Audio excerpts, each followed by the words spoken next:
Although Queen Charlotte, A Bridgerton Story is not a history lesson, this TV show still gives us a wealth of true facts along with its dramatic twists. So let's find out if the historical king and queen really were in love. Was there an actual heir crisis? And how did the mysterious illness of King George affect his reign and his relationship with Queen Charlotte? First of all, the main characters of the show are indeed based on two real-life historical monarchs. King George III ruled the United Kingdom from 1760 until 1820. Charlotte became George's wife a year after he ascended the throne. She became the longest-serving queen consort in history, taking the throne for 57 years. And this long and remarkable story of her reign started quite strangely. The opening scene shows the deal for Charlotte's marriage to the king. The same thing happened in real life. King George III ascended the throne when he was only 22 years old, and finding a wife became a top priority to secure his family's lineage. So the best match was chosen for him as soon as possible. You will make lots of babies. As many babies as possible for my son. Unlike the series, the real-life king didn't rely on his mother to choose a wife for him. According to researcher Janice Hadlow, George had a very clear idea of the kind of woman he was looking for. He opted for Charlotte because she was attractive, well-educated, and was a Protestant. But what about Charlotte? Did she want the marriage? This is a mystery that continues to baffle us. But royal biographers tell us that Charlotte didn't have much time to ponder her decision.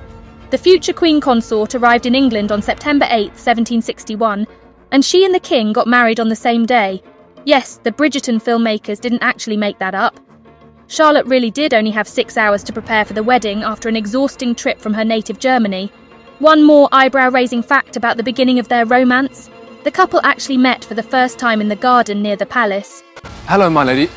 Are you in need of assistance of some kind? I am quite fine, thank you. But their first meeting wasn't so confusing. According to historian Olwen Headley's biography, Queen Charlotte, she arrived at the garden gate and threw herself at George's feet. The king reportedly led her through the garden into the palace where they tied the knot. According to the royal biographer, the pleasant good humour of the bride never deserted her for a moment. But we don't think the royal groom and bride had such a sweet conversation that day, like it was portrayed in the show. Why so? The reason is very simple. Charlotte hardly spoke English when she first arrived in Great Britain. It's a world that she doesn't know at all. We add the complication of the fact that she doesn't really look like any of the members of society and what that means for her. Apparently, the first few months in a new country weren't easy for Queen Charlotte. The Netflix series portrayed her feelings pretty well, although there is one inaccuracy in the show's plot. The Queen wasn't really alone. She had her king by her side.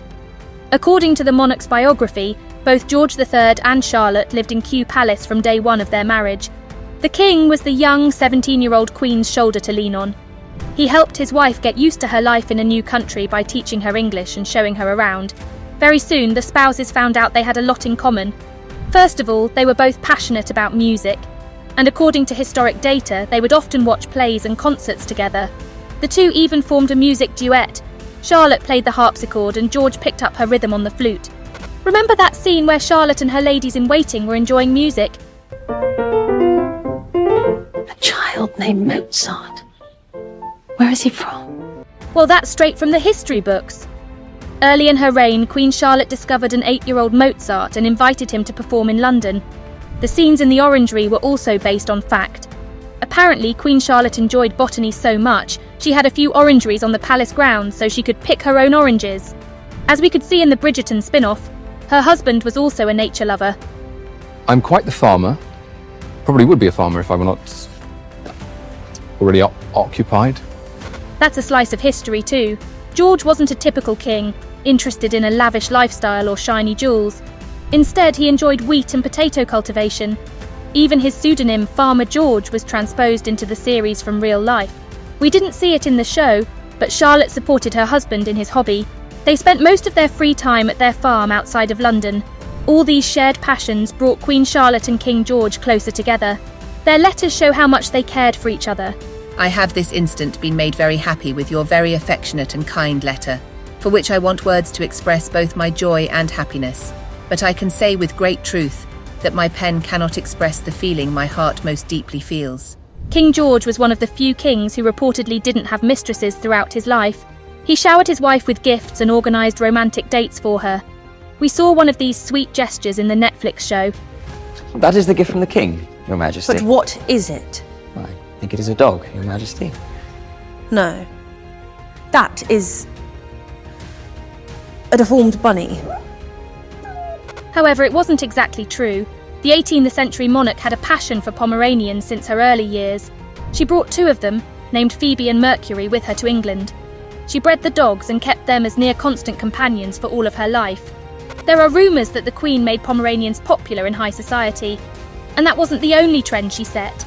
Did you know that Queen Charlotte is also responsible for starting the Christmas tree tradition?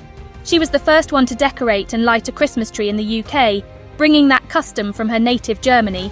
Besides being the queen of the most powerful empires on earth, Charlotte was also a devout wife and a mother. She gave birth to 15 children throughout her marriage with the king. Their first son, Prince George, was born less than a year after their wedding, and it was a reason for a grand ball in the palace. Unfortunately, 2 of the kids passed away in their early years, and talking about other children, Charlotte's conflicts with them were quite strong in real life. Her sons took their time to marry and to produce legitimate heirs to the throne. So the Queen was very concerned that the line of King George III would die with him. Only with their mother's help did her sons find suitable wives and produce heirs. One of them was Queen Victoria. Let's find out the answer to the most important question. Was the historic king really mentally ill?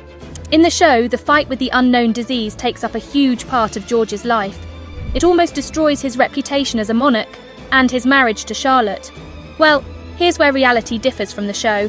According to historical facts, George was absolutely healthy during the first years of his marriage to Charlotte. They were in love and there was no sign of trouble. In a medical journal article, The Madness of King George III, a psychiatric reassessment, we can find that 5 years later the monarch went through a tough physical illness.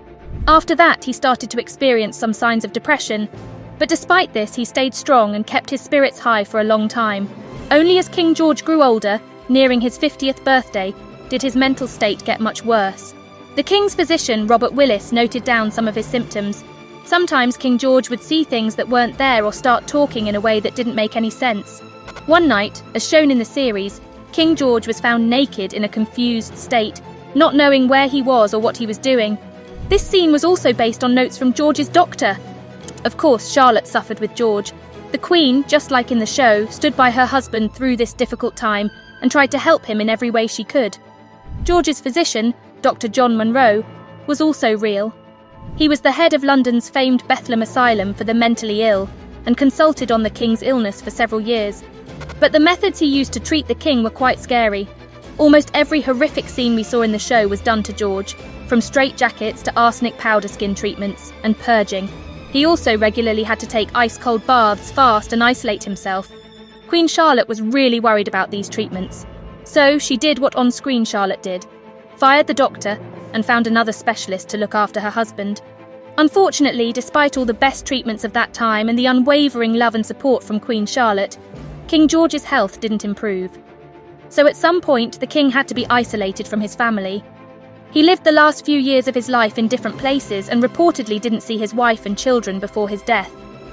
The final scene of the show, where Charlotte and George are talking nicely, may be fiction, created to end the show on a positive note. Sadly, real life does not always look like a fairy tale. But it's these challenges that make the real stories much more interesting, don't you think? If you want to know more about the Bridgerton spin-off, check out our videos about behind-the-scenes details of the show and the real-life partners of the cast. And don't forget to stay awesome!